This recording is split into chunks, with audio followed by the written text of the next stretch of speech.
It begins not with a discovery, but with a question, the kind that lives in silence. For years, scientists believed the story of Europe's ancestry was settled.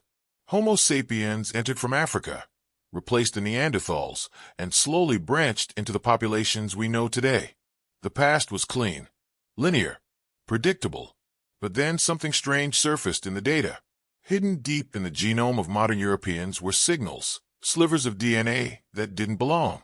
Not to Neanderthals, not to Denisovans, not even to the hunter-gatherers or early farmers who once walked the forests and plains of ancient Europe.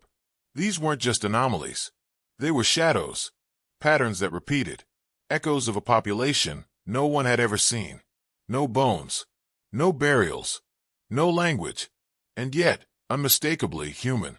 Scientists called it ghost DNA, the genetic legacy of lost ancestors who vanished from the physical record, but left behind whispers in our blood. It wasn't science fiction. It was statistical reality, and it forced a reckoning. Because this wasn't a single fluke. It was a pattern so persistent. It rewrote everything we thought we knew. Modern Europeans weren't descended from just one ancestral group, or two, or even three. Their genomes told a more tangled tale, a story braided from multiple lost lineages, some known, others entirely invisible to archaeology.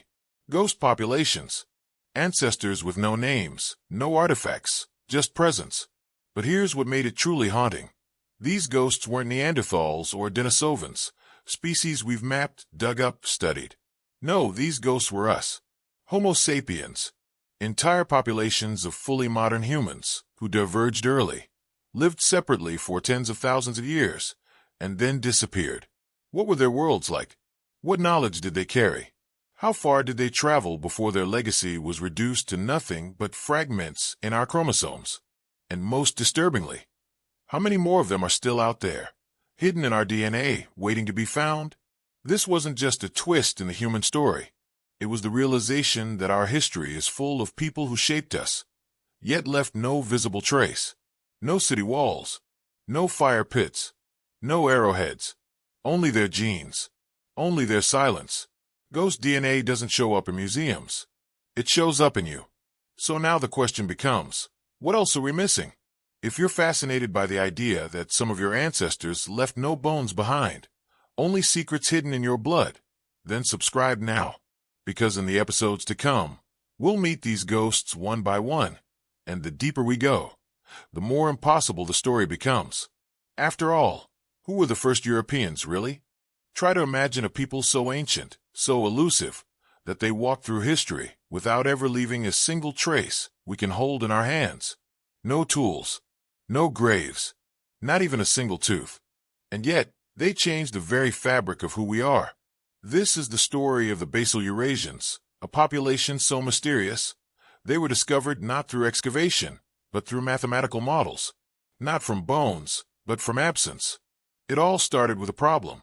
When geneticists sequenced the genomes of Europe's first farmers, the ones who brought agriculture from the Fertile Crescent into the continent, something didn't line up. Their DNA didn't quite match any known ancient group. And more strangely, they were missing something every other non-African population carried: Neanderthal DNA. That single clue cracked open a hidden chapter of our evolution. Because all non-African humans today, Europeans, Asians, indigenous Australians, carry about 1 to 2% Neanderthal ancestry. It's our inheritance from an interbreeding event that took place roughly 50,000 years ago, when modern humans and Neanderthals met somewhere in the Middle East. But this group, they had less, sometimes none.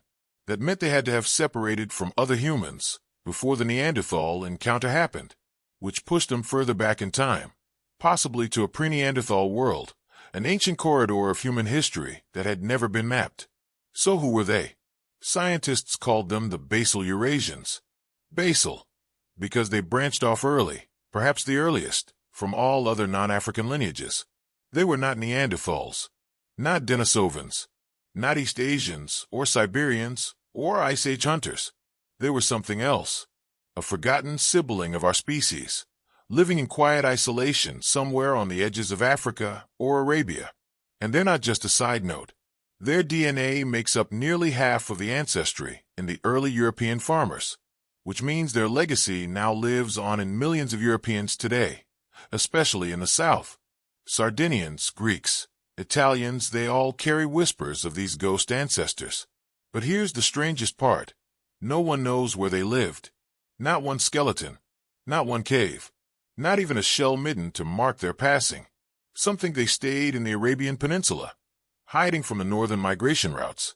Others suggest North Africa or the Persian Gulf Basin, long before it flooded. Whatever the case, they somehow avoided the great genetic mixing with Neanderthals and preserved a more pristine version of Homo sapiens DNA. Imagine that, a people who missed the collision with Neanderthals and then returned, thousands of years later, carried into Europe by farmers wielding wheat and goats. Have you ever taken an ancestry test and found something unexpected? A deep Middle Eastern or North African signal you couldn't explain? That might be them. And here's the kicker. The more Basal Eurasian ancestry you have, the less Neanderthal you carry. It's like their ghostly presence erased part of our hybrid past. Their DNA didn't just add something new. It washed something away. Is that why some traits common in East Asians, like high Neanderthal-linked immune responses, are rarer in Europeans? Are the diseases we resist, the way we process food, even our facial structure, shaped by these invisible ancestors? We don't know yet, but the implications are vast. Because every time a new ancient genome is sequenced, from the Levant, the Caucasus, or the Iranian plateau, we find more of them, not as a living group, but as a memory embedded in other peoples. They were there, watching, mixing, changing the course of history, but they never left us a single name. So now the question becomes, if a people can live, thrive, migrate, and shape the continent without leaving a trace, how many others are we still missing? If this made you stop and wonder what's hidden in your own DNA, subscribe. There are more ghosts to come. More missing ancestors waiting just beneath the surface. And next, we're meeting the one who connected Europe to America, across oceans of ice and time. Somewhere in the frozen heart of Ice Age Siberia, long before the first cities, before farming, before the wheel, a child was buried near Lake Baikal, wrapped in fur, alone in the snow. 24,000 years later, we found his bones. We called him the Malta Boy, and his DNA would crack open a secret buried beneath continents. Because when his genome was sequenced, scientists were stunned. This child from Ice Age Siberia wasn't just connected to the people of the North. His DNA matched two distant worlds, Europe and Native America. How? He was part of a long-lost people no one had ever seen before. A forgotten branch of Homo sapiens, now known as the Ancient North Eurasians, or ANE. And until that moment, they were completely invisible to science.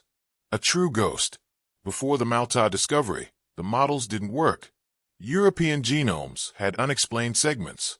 Native American DNA didn't fit with the known Asian source populations. There was something missing, something old, something shared. And this boy, this frozen child, held the answer. The ANE weren't a side population. They were a bridge, genetically linking Europe and the Americas. A population that once spread across the vast steppes of northern Eurasia, only to vanish, leaving behind a trail of genes scattered across two continents. But what kind of people were they? They lived in harsh Ice Age landscapes, possibly moving with the mammoths and reindeer. Their Y chromosome lineages, like haplogroup R, are found across modern Europe. Their descendants crossed Beringia and peopled the Americas. And yet, we still don't know their language, their myths, or how they saw the stars. What we do know is this. Their blood runs through nearly every European alive today, especially in the north. But here's what's even more fascinating. They weren't pure. Their genome was already a mix, about 2/3 from early West Eurasians, 1/3 from a deep East Eurasian source, which means that the ANE were already a hybrid before reaching Europe, a population born from migrations no one even knew had happened. When did they arrive in Europe? Much later than you think. After the first farmers. After the Neolithic. They entered around 4,500 years ago, riding on horseback with the Yamnaya herders from the steppes. They didn't just bring DNA. They brought massive cultural change. burial mounds, wagons, perhaps even the earliest Indo-European languages. And here's the twist. Their arrival was so significant, it left a genetic scar across the continent. They didn't trickle in. They surged. Have you ever wondered why Europeans and Native Americans, separated by oceans, share certain rare genetic traits? Why some Northern Europeans have light skin but dark hair?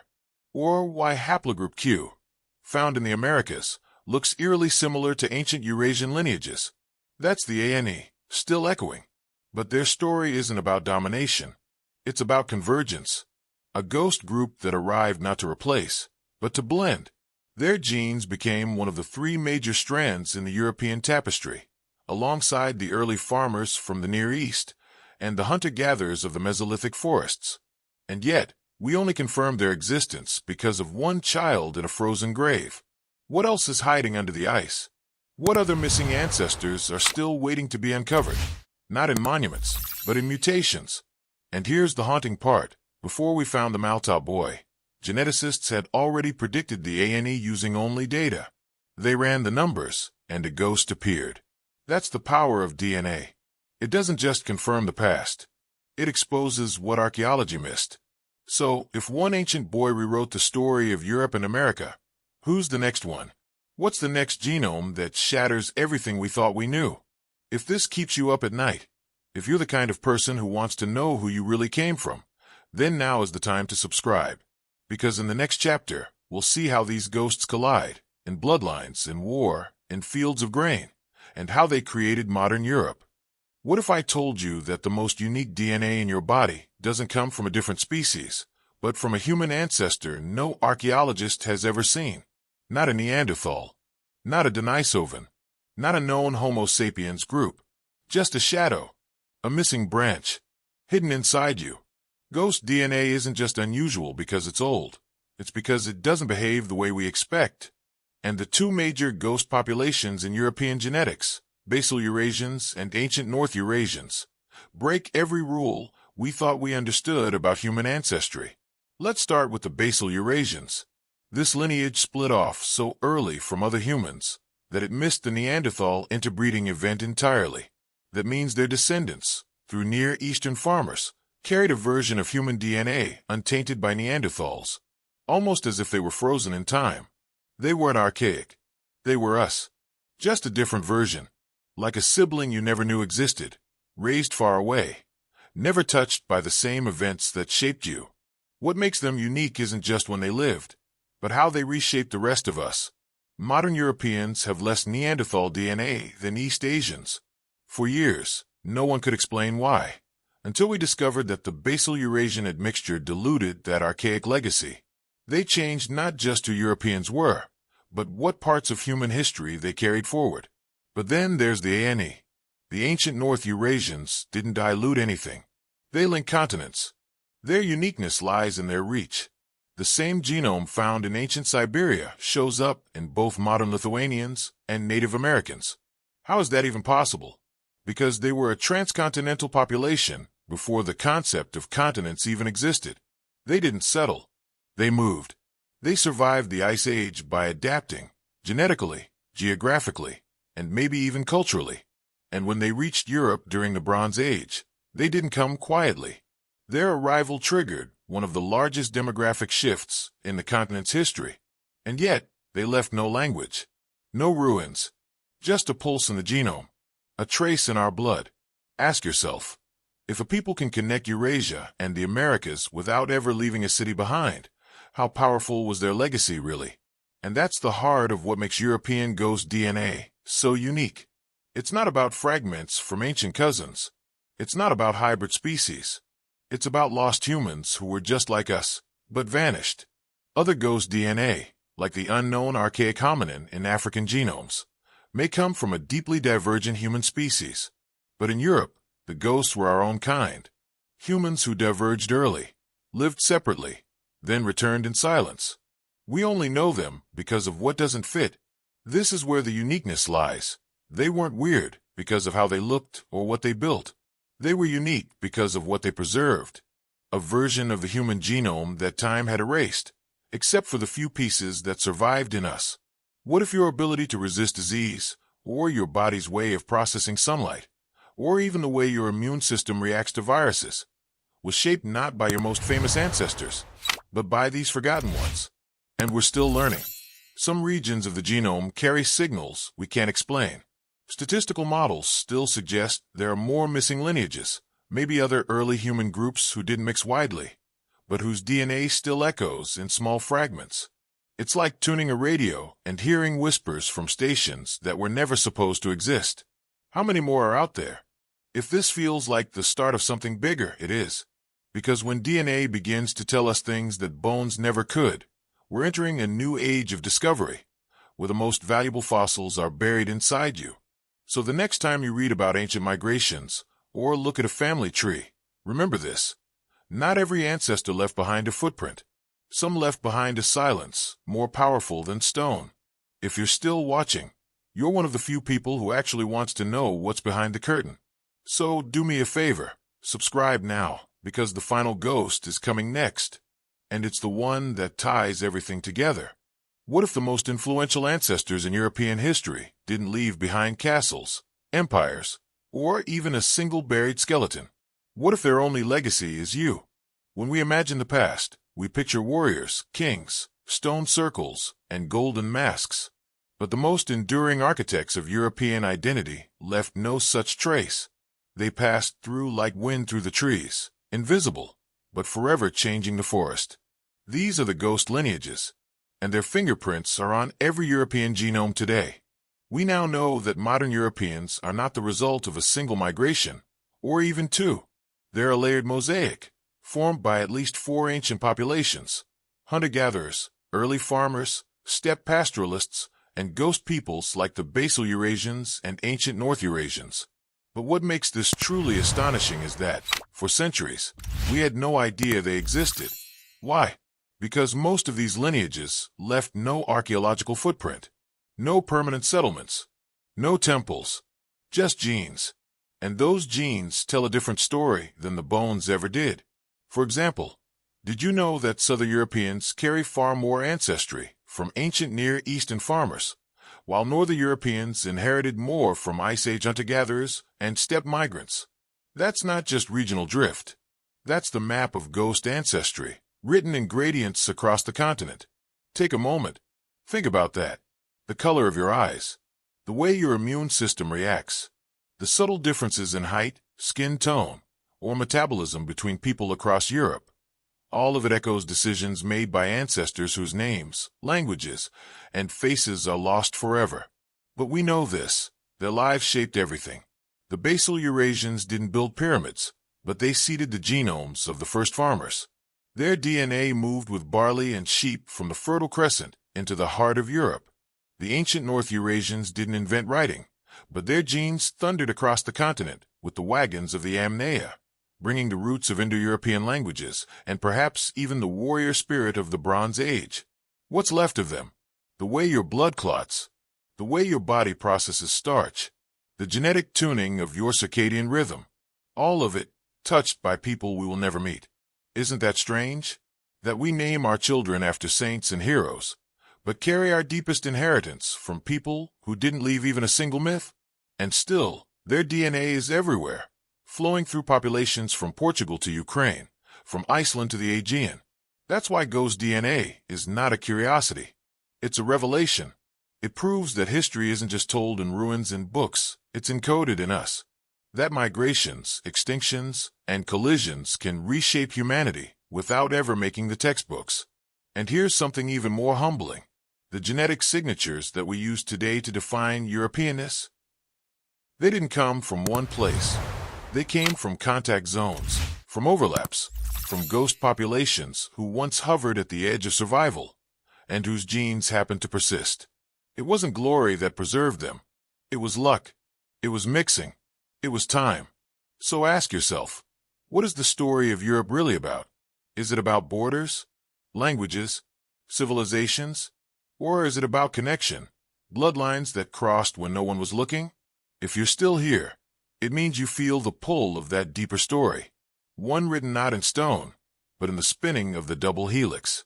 One that says, you are not just the child of kings and warriors, but of ghosts. And maybe that's the most human thing of all. Before you go, subscribe.